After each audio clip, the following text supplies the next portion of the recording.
నమస్కారం. దూరదర్శన్ వార్తలకు స్వాగతం. నేను లహరి. వార్తల్లో ముందుగా ముఖ్యాంశాలు.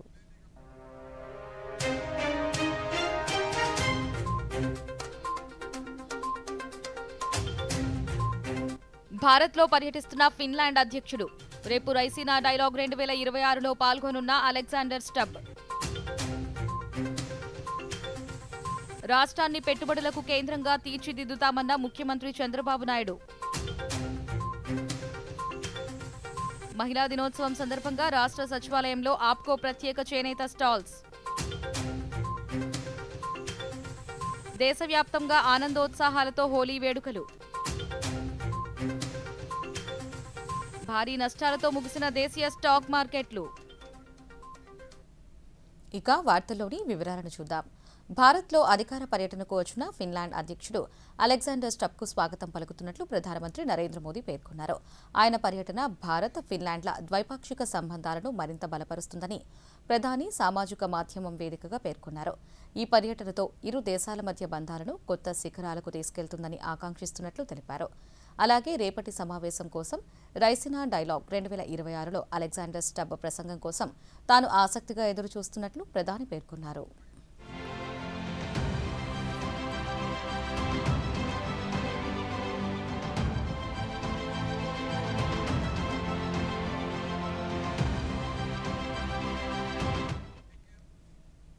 నాలుగు రోజుల పర్యటనలో భాగంగా ఢిల్లీకి చేరుకున్న ఫిన్లాండ్ అధ్యక్షుడు అలెగ్జాండర్ స్టబ్కు విమానాశ్రయంలో విదేశాంగ శాఖ సహాయ మంత్రి కీర్తివర్ధన్ సింగ్ స్వాగతం పలికారు.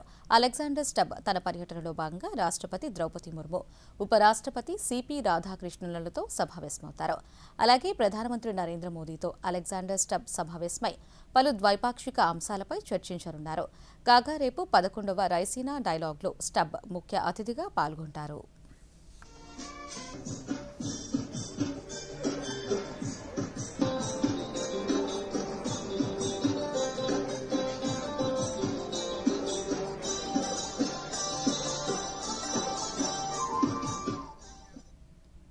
రాష్ట్రాన్ని పెట్టుబడుల కేంద్రంగా తీర్చిదిద్దుతామని ముఖ్యమంత్రి నారా చంద్రబాబు నాయుడు పేర్కొన్నారు. శాసనసభ బడ్జెట్ సమావేశాలలో భాగంగా ఈరోజు ఆయన పెట్టుబడులు, మౌలిక సదుపాయాలు, ఉద్యోగాల కల్పనపై శాసనసభలో మాట్లాడుతూ రాష్ట్రంలో 25 నూతన పాలసీలను తీసుకువచ్చామని తెలిపారు. 175 నియోజకవర్గాలలో ఇండస్ట్రీ పార్కులు ఏర్పాటు చేస్తున్నట్లు వివరించారు. బెస్ట్ డెస్టినేషన్ కింద తయారు చేస్తాం. విశాఖ ఇది కూడా దిశ ఏ ఒక్క ప్రాంతంలోనే అభివృద్ధి కాకుండా అన్ని ప్రాంతాల సమగ్ర అభివృద్ధి పోతున్నాం. విశాఖపట్నం, తిరుపతి, అమరావతి 3 ఎకనామిక్ జోన్స్ని పెట్టుకొని ఆ ప్రాంతాలు అభివృద్ధి చేస్తాం. 2047కి మనం చూస్తే $2.4 ట్రిలియన్ ఎకానమీ తయారు చేయాలని ఒక యాక్షన్ ప్లాన్ పెట్టుకున్నాం. ఐటీకి, జీసీసీకి, డేటా సెంటర్కి ఇవన్నీ కూడా విశాఖపట్నం ఒక హబ్గా తయారవుతుంది. ఈరోజు మనం తీసుకున్న పాలసీలు మీరు ఆలోచిస్తే దిశ విశాఖపట్నానికి మొన్న ఈ 20 నెలల్లో ఎవరు ఊహించినటువంటి పెట్టుబడులు అక్కడికి వచ్చాయంటే అది ప్రభుత్వం చూపించిన చొరవ. అదే మరి అమరావతిని క్వాంటమ్ సిటీ కింద, నాలెడ్జ్ సిటీ కింద ఇక్కడ తయారు చేస్తాం. రాయలసీమ మొత్తం తిరుపతి కేంద్రంగా space, aerospace, defence, drone, electronic ఇవన్నీ కూడా తీసుకొచ్చి దాన్ని ఒక హబ్గా తయారు చేస్తాం. కొప్పర్తి, రామాయపట్నం గ్రీన్ఫీల్డ్ పోర్ట్ను ఈ ఏడాది డిసెంబర్ నాటికి పూర్తి చేస్తామని రాష్ట్ర రోడ్లు, భవనాల శాఖ మంత్రి బీసీ జనార్దన్ రెడ్డి తెలిపారు. ప్రకాశం జిల్లా రామాయపట్నం పోర్టు నిర్వాసితుల కోసం గుడ్లూరు మండలం కర్లపాలెంలో నిర్మించిన కాలనీని జిల్లా కలెక్టర్ పి రాజాబాబుతో కలిసి ఆయన ప్రారంభించారు. ఈ సందర్భంగా మంత్రి మాట్లాడుతూ 5,000 కోట్ల రూపాయల వ్యయంతో రామాయపట్నం పోర్టు నిర్మాణం చేస్తున్నామని తెలిపారు. ఇప్పటి వరకు పోర్టు నిర్మాణం కోసం 1,800 కోట్లు ఖర్చు చేసినట్లు తెలిపారు.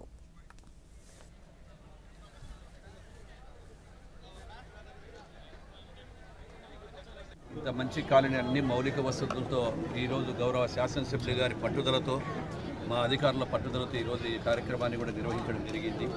ఏదైతే ఈ కాలనీ వచ్చిన తర్వాత ఇక్కడ రేపు రాబోయే కాలంలో ఇండస్ట్రీస్ కూడా ఇప్పుడు బీపీసీఎల్ కావచ్చు, ఇండస్ట్రీలు కావచ్చు, ఇవన్నీ కూడా త్వరలో వస్తున్నాయి.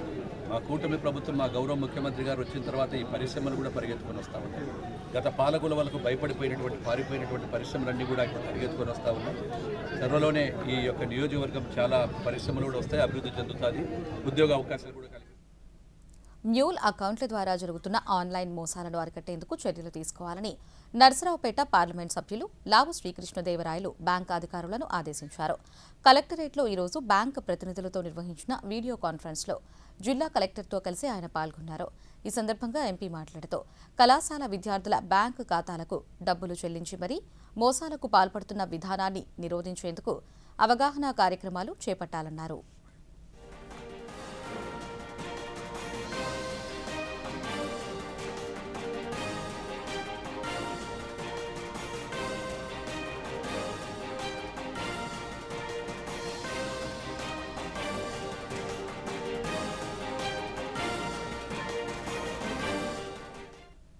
గర్భిణీలు, పాలిచ్చే తల్లులకు సరైన పోషణ అందించడానికి కేంద్ర ప్రభుత్వం ప్రధానమంత్రి మాతృవందన యోజన అమలు చేస్తోంది.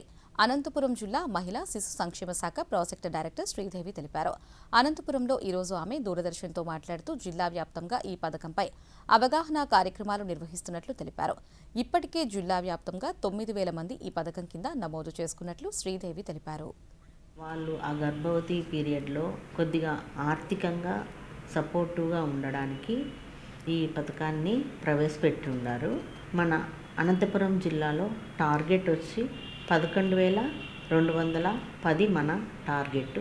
అందుకు మేము ఇప్పటి వరకు అచీవ్ చేసింది 9,385 మెంబర్స్ని అచీవ్ చేయడం జరిగింది.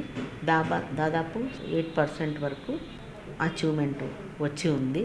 మాతృవందన యోజన పథకంలో మొదటిసారి గర్భము దాల్చిన వాళ్ళు హాస్పిటల్లో చెకప్ చేయించుకొని ప్రెగ్నెంట్ అని కన్ఫర్మేషన్ వచ్చిన వెంటనే ఈ ప్రధానమంత్రి మాతృవందన యోజన పథకంకు నమోదు చేసుకోవచ్చు.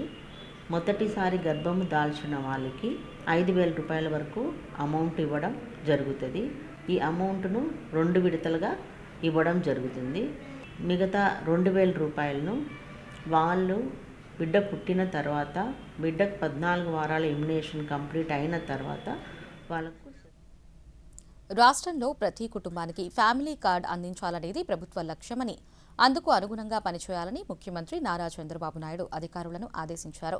ఫ్యామిలీ బెనిఫిట్ మేనేజ్మెంట్ సిస్టంపై అసెంబ్లీలోని తన ఛాంబర్లో సమీక్ష నిర్వహించారు. Family ID, Aadhaar number, rice card ID, విద్యార్హతలు, వృత్తి, మొబైల్ నెంబర్, చిరునామా తదితర అంశాలతో ఫ్యామిలీ డేటాబేస్ రూపొందించాలని ఆదేశించారు. ప్రభుత్వంలోని అన్ని శాఖల దగ్గర ఉన్న డేటాబేస్ సమీకృతం చేసినప్పుడే ఖచ్చితత్వం పెరుగుతుందని ముఖ్యమంత్రి అన్నారు.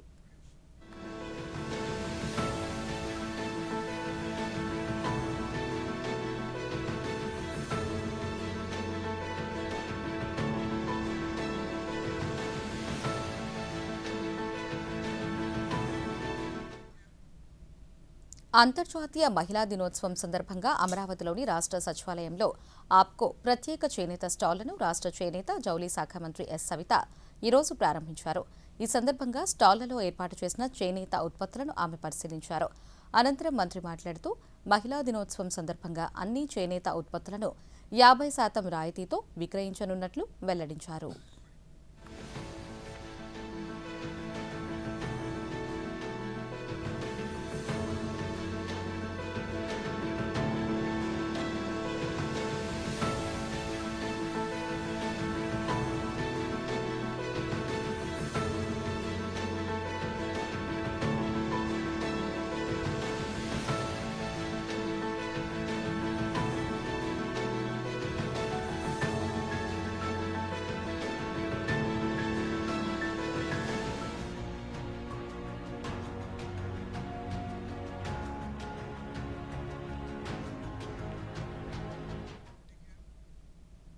వార్తల్లో చిన్న విరామం తీసుకుందాం.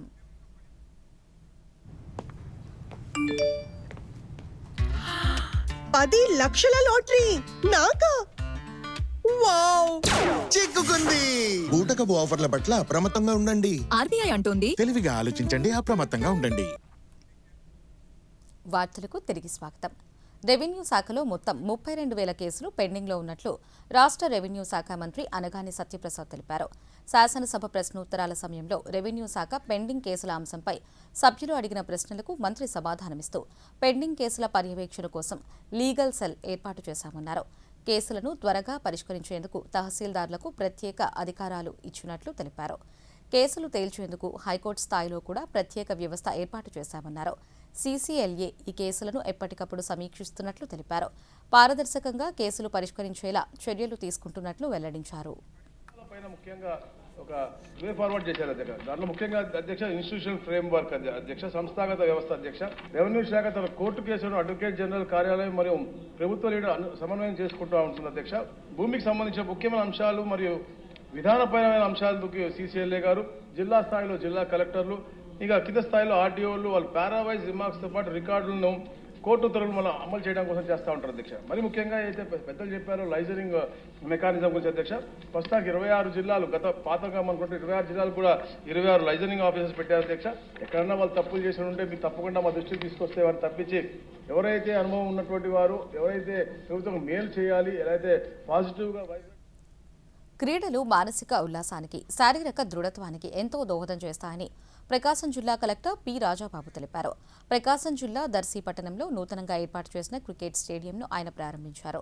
ఈ సందర్భంగా కలెక్టర్ మీడియాతో మాట్లాడుతూ ఔత్సాహికులు ఇటువంటి క్రీడా ప్రాంగణాలు ఏర్పాటు చేయడానికి ముందుకు రావడం చాలా శుభపరిణామమన్నారు. సో అందులో భాగంగా నాకు ఆల్రెడీ మైండ్లో ఉంది కాబట్టి సార్ నేను ఒక క్రికెట్ స్టేడియం చేస్తున్నాను అని అనేటప్పటికీ దట్టు స్టేడియంస్ ఇక్కడ ఎక్కడా లేవు. ఇక్కడ సుమారు 11 నుంచి 20 సంవత్సరాల మధ్యన ఉన్నటువంటి పిల్లలు 20,000 మంది దాకా ఈ కాన్స్టిట్యూన్సీలో ఉన్నారని చెప్పారు. వాళ్ళందరూ కూడా ఇప్పుడు క్రికెట్ మీకు అందరికీ తెలుసు, it is one of the famous and most liked game. So చిన్నపిల్లల నుంచి పెద్దోళ్ళ వరకు కూడా ఆ క్రికెట్ని ఆస్వాదించేటువంటి గేమ్ అది. సో అంతటి ప్రాముఖ్యమైనటువంటి గేమ్కి సంబంధించి ఒక గ్రౌండ్ మనకు లేకపోవడం అనేది చాలా శోచనీయం. అట్లాంటి పరిస్థితిని మనం అర్థం చేసుకుని ఇక్కడ ఉన్నటువంటి మన ఇన్ఛార్జ్ గారు వారి యొక్క ప్రోత్సాహంతో, ఆయన యొక్క ఎంఆర్ఓ గారి ఇనిషియేటివ్తో ఇదంతా కూడా ఇప్పుడు తయారైంది. నౌ ఐ హోప్ దట్ ఈ గ్రౌండ్ చాలా ఐడియల్గా లొకేట్ అయి ఉంది. ఊరికి కొంచెం దూరంగా ఆడుకోవడానికి ఏ విధమైన ప్రజలకు కూడా ఇబ్బంది లేకుండా ఉంది. ఈ గ్రౌండ్లో ఈ ఒక గ్రౌండ్ ఫామ్ చేయడం అంటే జస్ట్ జంగిల్ క్లియర్ చేయడమే కాకోకుండా దానికి కావాల్సినటువంటి ఫెసిలిటీస్ కూడా మనం ఇవ్వాలి. రీసర్వే, రెవెన్యూ, భూ సంబంధిత అంశాలు ప్రజలతో ముడిపడి ఉంటాయని, వాటిని సకాలంలో పరిష్కరించాలని చిత్తూరు జిల్లా కలెక్టర్ సుమిత్ కుమార్ అధికారులను ఆదేశించారు. కలెక్టరేట్లో ఈరోజు ఆయన పీజీఆర్ఎస్, రీసర్వే, సంబంధిత రెవెన్యూ అంశాలపై రెవెన్యూ శాఖ అధికారులతో వీడియో కాన్ఫరెన్స్ నిర్వహించారు. పెండింగ్లో ఉన్న మిటేషన్లను తక్షణమే పూర్తి చేయాలని కలెక్టర్ ఆదేశించారు.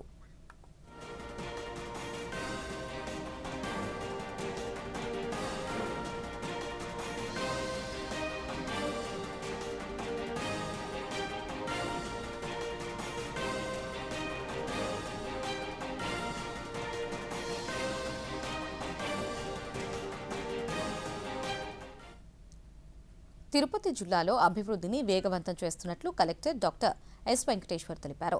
అమరావతి సచివాలయం నుంచి రెవెన్యూ క్లినిక్, పీజీఆర్ఎస్, మిటేషన్ అంశాలపై భూ పరిపాలన ప్రధాన కమిషనర్, ప్రత్యేక ప్రధాన కార్యదర్శి జి జయలక్ష్మి, ప్రధాన కార్యదర్శి సాయిప్రసాద్తో కలిసి నిర్వహించిన వీడియో కాన్ఫరెన్స్లో తిరుపతి నుంచి ఆయన పాల్గొన్నారు.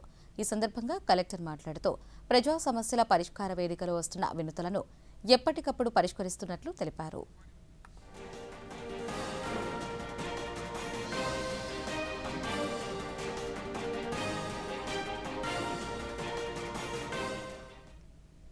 యువజన వ్యవహారాలు, క్రీడల శాఖ inspiring women through action league ద్వారా అచీవింగ్ స్పోర్ట్స్ మైల్ స్టోన్ ప్రత్యేక ఎడిషన్ను ప్రకటించారు. అంతర్జాతీయ మహిళా దినోత్సవాన్ని ఈ లీగ్ నిర్వహిస్తుందని మై భారత్ రాష్ట్ర స్టేట్ డైరెక్టర్ అన్సుమన్ ప్రసాద్ దాస్ తెలిపారు. రాష్ట్రంలోని 8 జిల్లాల్లో ఈ క్రీడలు నిర్వహిస్తున్నట్లు ఆయన తెలిపారు. దేశవ్యాప్తంగా మహిళా అథ్లెట్లకు సాధికారత కల్పిస్తుందని అన్నారు. International Women's Day on 8th March in a unique way, where we are expecting that women in the age group of 14 to 28 will come and participate in different sports events. just like athletics, mostly it is athletics, 100 meter, 200 meter, and 400 meter, and there they will be facilitated, and we are expecting lots of participation, as well as after participation effect will come out of this program. We request all the citizens, we request media, we request everybody to make aware the society about the program and let them participate. And this program Vijayawada ఇంద్రకీలాద్రిపై శ్రీ దుర్గా మల్లేశ్వర స్వామివార్ల దేవస్థానంలో ఈ నెల 6వ తేదీ నుంచి 8వ తేదీ వరకు శాస్త్రోక్తంగా అత్యంత వైభవంగా మహాకుంభాభిషేక మహోత్సవాన్ని నిర్వహించేందుకు ఏర్పాట్లు చేస్తున్నట్లు ఎన్టీఆర్ జిల్లా కలెక్టర్ డాక్టర్ జి లక్ష్మీసా తెలిపారు. ఏర్పాట్లను ఈరోజు ఆయన అధికారులతో సమీక్షించారు. ఈ సందర్భంగా కలెక్టర్ మాట్లాడుతూ ఆగమ శాస్త్రం ప్రకారం 12 ఏళ్లకోసారి నిర్వహించే ఈ ఉత్సవాలకు పెద్ద ఎత్తున భక్తులు తరలివచ్చే అవకాశం ఉన్నందున కట్టుదిట్టమైన ఏర్పాట్లు చేసినట్లు తెలిపారు. ఇప్పుడే సిపి గారు, అలాగే ఈఓ గారు, చైర్పర్సన్ గారు, అలాగే కమిషనర్ అందరితో కలిసి పర్యవేక్షణ జరిగింది. దీనికి ఆనరబుల్ చీఫ్ మినిస్టర్ గారు, డిప్యూటీ చీఫ్ మినిస్టర్ గారు, మరింత పెద్దలందరూ వచ్చే అవకాశం ఉంది కాబట్టి, అలాగే భక్తులు కూడా ఆ టైంలో ఎక్కువ మంది ఫుడ్ ఫాల్ అయ్యే అవకాశం ఉంది కాబట్టి ఎక్కడ కూడా వచ్చే భక్తులకి ఇబ్బంది కలగకుండా, అలాగే వచ్చే విఐపీలకి, అట్లాగే ఇది 12 సంవత్సరాల తర్వాత వస్తున్న ఒక సెలబ్రేషన్ కాబట్టి ఆ డివినిటీ కూడా ఎక్కడ ఇబ్బంది కలగకుండా అన్ని రకాలుగా ఏర్పాట్లు చేయడానికి మనం ప్లాన్ చేసుకున్నాము. అదే ప్రకారంగా ఏర్పాట్లు ఇప్పటికీ అన్ని ఫైనల్ స్టేజ్కి వచ్చి ఉన్నాయి. అక్కడ స్ట్రక్చర్ అయితేనేంటి, అలాగే వచ్చి వెళ్ళే భక్తాదులకి ఫెసిలిటీస్ అయితేనేంటి, ఇవన్నీ దాని గురించి.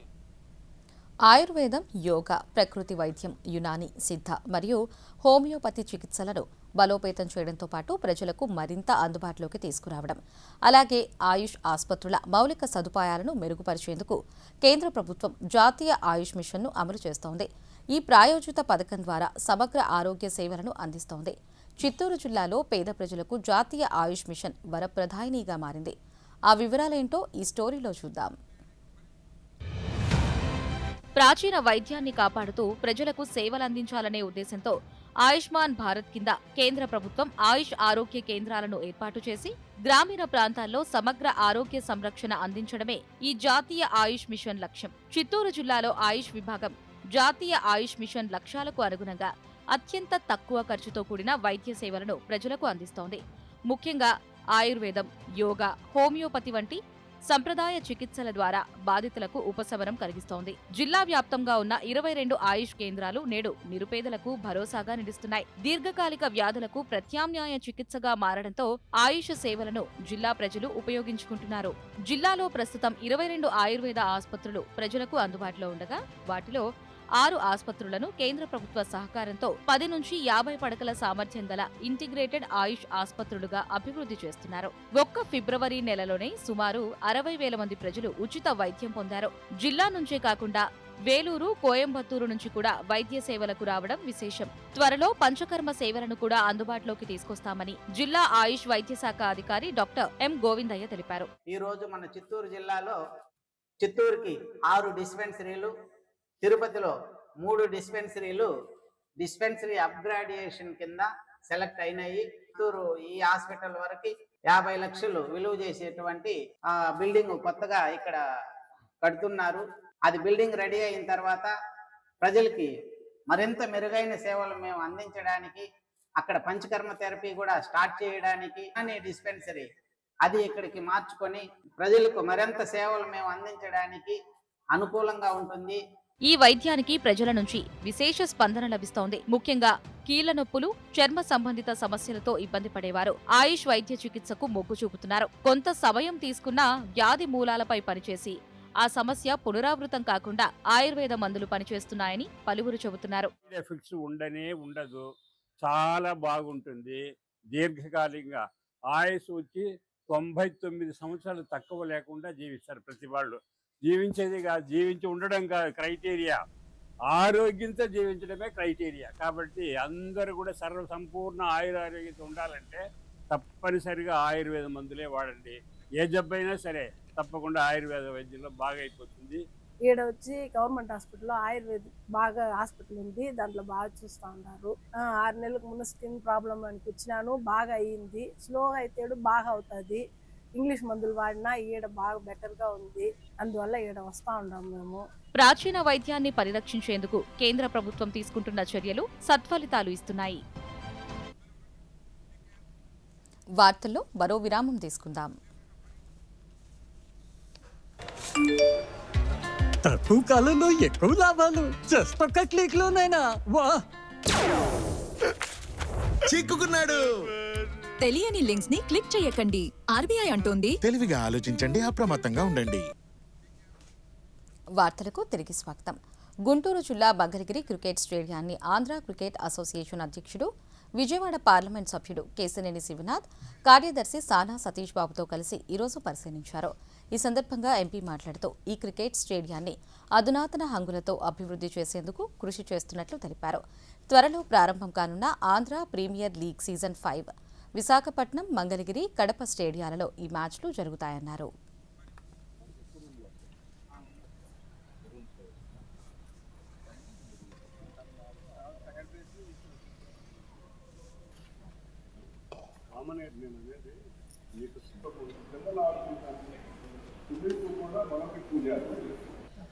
అటుపక్క కామన్ ఏరియా వస్తుంది.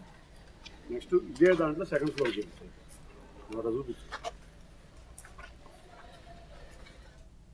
శ్రీకాకుళం జిల్లా పోలీసు శాఖ ఆధ్వర్యంలో అంతర్జాతీయ మహిళా దినోత్సవ వారోత్సవాల సందర్భంగా మహిళా కళాశాలలో ఈరోజు కరాటే శిక్షణ కార్యక్రమం నిర్వహించారు. ఈ సందర్భంగా అడిషనల్ ఎస్పీ కెవి రమణ మాట్లాడుతూ మహిళలు ఆత్మరక్షణలో నైపుణ్యం సాధించడం ద్వారా ఆత్మవిశ్వాసం పెంపొందించుకోవచ్చన్నారు. మహిళల భద్రతకు పోలీసు శాఖ ప్రాధాన్యత ఇస్తోందని తెలిపారు.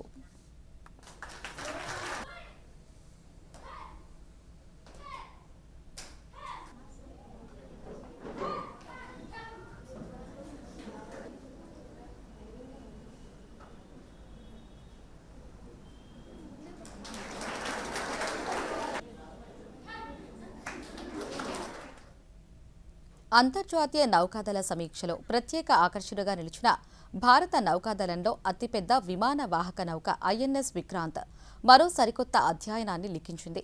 ఐఎన్ఎస్ విక్రాంత్ మీద ల్యాండ్ అయిన విమానాల సంఖ్య 1000కి చేరడంతో సరికొత్త రికార్డు సాధించిందని నావికాదళ వర్గాలు తెలిపాయి.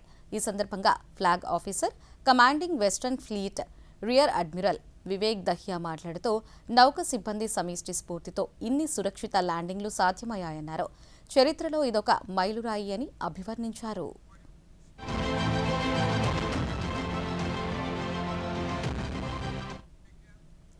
కేంద్ర రక్షణ మంత్రి రాజ్నాథ్ సింగ్, కేంద్ర వ్యవసాయ, గ్రామీణాభివృద్ధి శాఖ మంత్రి శివరాజ్ సింగ్ చౌహాన్ హోలీని ఉత్సాహంగా జరుపుకున్నారు. స్వయంగా డ్రమ్స్ వాయిస్తూ రాజ్నాథ్ సింగ్ అందరినీ ఉత్సాహపరిచారు. దేశ పౌరులకు శుభాకాంక్షలు తెలుపుతూ హోలీ పండుగ ఐకమత్యానికి ప్రతీక అని పేర్కొన్నారు. ప్రపంచం శాంతి పదంలో నడవాలని కోరుకున్నట్లు మంత్రులు పేర్కొన్నారు. बस समस्त देशवासियों को मेरी बहुत बहुत हार्दिक शुभकामनाएं। मैं देश के जवानों को भी हार्दिक शुभकामनाएं देता हूं और देश की सीमाएं यदि सुरक्षित है हमारे देश के बहादुर जवानों के कारण। पूरे विश्व में शांति स्थापित हो, यही हमारी देश की बराबर ये कोशिश रहती है। होली का पर्व हमको यही सिखा रहा है कि दुनिया गिले शिकवे भूले, ये बम की वर्षा खत्म हो, रंगों की बरसात हो। रंग मतलब प्रेम की बरसात, रंग मतलब आनंद की बरसात, रंग मतलब एकता और भाईचारे की बरसात। దేశ సేవలో నిమగ్నమై సరిహద్దుల్లో సేవలందించే సైనికులు హోలీ వేళ సరదాగా గడిపారు. లద్దాఖ్లోని పాంగాక్ సరస్సు ఒడ్డున ఇండో టిబెటన్ సరిహద్దు దళ ఐటీబీపీ సైనికులు సమీప గ్రామస్తులతో హోలీ వేడుకలు చేసుకున్నారు. రంగులు చల్లుకుంటూ సరదాగా డాన్స్ చేశారు. ఈ ప్రాంతం సముద్ర మట్టానికి 14,300 అడుగుల ఎత్తులో ఉంది.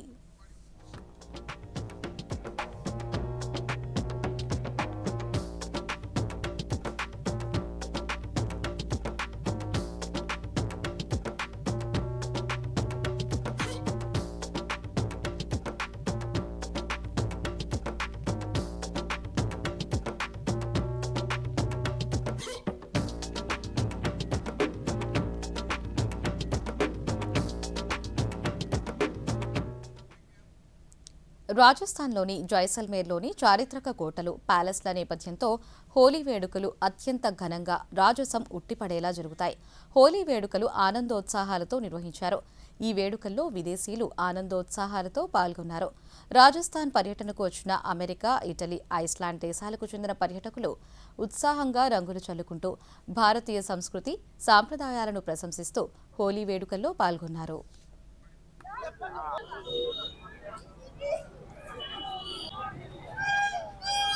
Happy Holi, happy Holi.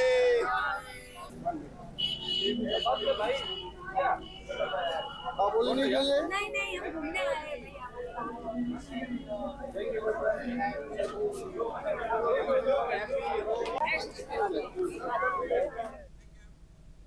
ఒకప్పుడు ఛత్తీస్గఢ్లోని బస్తర్ జిల్లా అంటే నక్సల్స్ ప్రభావిత ప్రాంతం. తుపాకీల మోతగా చెప్పేవారు. మరిప్పుడు ఆ ప్రాంతం కాఫీ సాగు ఉత్పత్తి కేంద్రంగా మారింది. దర్బార్ రీజన్లో కాఫీ సాగు వేగంగా విస్తరిస్తూ కాఫీ అరోమాతో గుబాలిస్తోంది.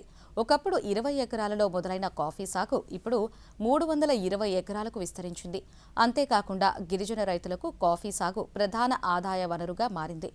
గిరిజన రైతులు సాంప్రదాయ పంటలను వదిలి కాఫీ బోర్డ్ ఆఫ్ ఇండియా ప్రోత్సాహంతో సిల్వర్ ఓక్ చెట్ల నీడలో కాఫీ సాగు చేస్తూ మంచి లాభాలు పొందుతున్నారు. వారు ఓవైపు ఉపాధితో పాటు తమ నైపుణ్యాలను పెంచుకుంటూ ఆర్థిక స్వావలంబన దిశగా ముందుకు వెళ్తున్నారు. బస్తర్ జిల్లాలో కాఫీ సాగుకు అనుకూలమైన వాతావరణం ఉండటంతో పాటు నాణ్యమైన ఉత్పత్తులకు మంచి ధర పలుకుతోంది. దర్బార్ రీజన్లో కాఫీ సాగును రాబోయే రోజుల్లో 500 ఎకరాలకు విస్తరించనున్నట్లు జిల్లా కలెక్టర్ ఆకాష్ శిఖరా తెలిపారు. और समुद्र तल की जो ऊंचाई है और यहाँ की मिट्टी, यहाँ के प्राकृतिक संसाधन को देखते हुए हमने कॉफी की 2 स्पीसीज का हमने प्रयोग किया था, जिसमें से C/R, Chandragiri dwarf, B4, selection 8, selection 9 इसका రాజస్థాన్లోని జోధ్పూర్ నగరం నీలిరంగు అద్దిన ఇళ్లతో కలకలలాడుతూ ఉంటాయి. దీన్నే అందరూ బ్లూ సిటీ లేదా సన్ సిటీ అని పిలుస్తారు. జోధ్పూర్లోని ఇళ్లకు నీలిరంగు వేయడం వెనుక కేవలం అందం మాత్రమే కాదు, ఒక శాస్త్రీయ కారణం కూడా ఉంది. రాజస్థాన్లోని భానుడి ప్రతాపం నుండి రక్షణ పొందేందుకు సున్నంలో నీలిరంగును కలిపి ఇళ్లకు పూస్తారు. ఇది ఇంటి లోపల చల్లదనాన్నిస్తూ, అంతేకాకుండా ఈ రంగులో ఉండే రసాయనాలు గోడలకు చెదలు పట్టకుండా కాపాడతాయి. సూర్యకిరణాలు ఈ నీలిరంగు గోడలపై పడినప్పుడు నగరమంతా నీలికాంతులతో మెరిసిపోతూ పర్యాటకులను ఆకట్టుకుంటుంది.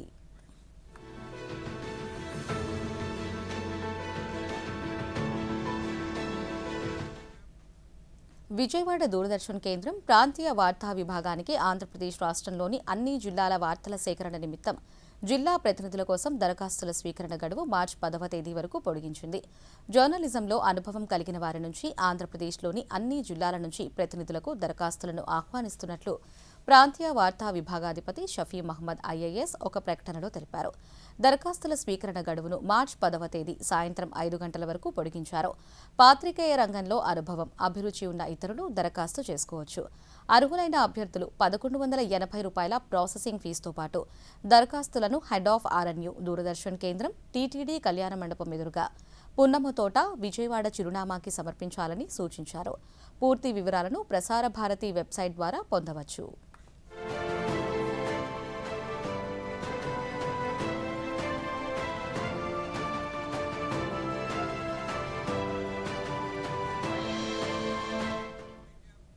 దేశీయ స్టాక్ మార్కెట్ సూచీలైన సెన్సెక్స్, నిఫ్టీ ఈరోజు భారీగా పతనమయ్యాయి.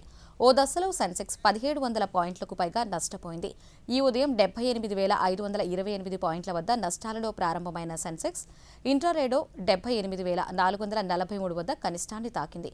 చివరికి 1122 పాయింట్ల నష్టంతో 79,116 వద్ద ముగిసింది. నిఫ్టీ సైతం 385 పాయింట్ల నష్టంతో 24,480 వద్ద స్థిరపడింది.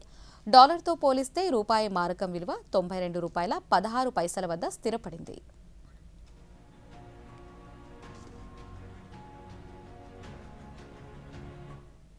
వార్తలు ముగించే ముందు ముఖ్యాంశాలు మరోసారి.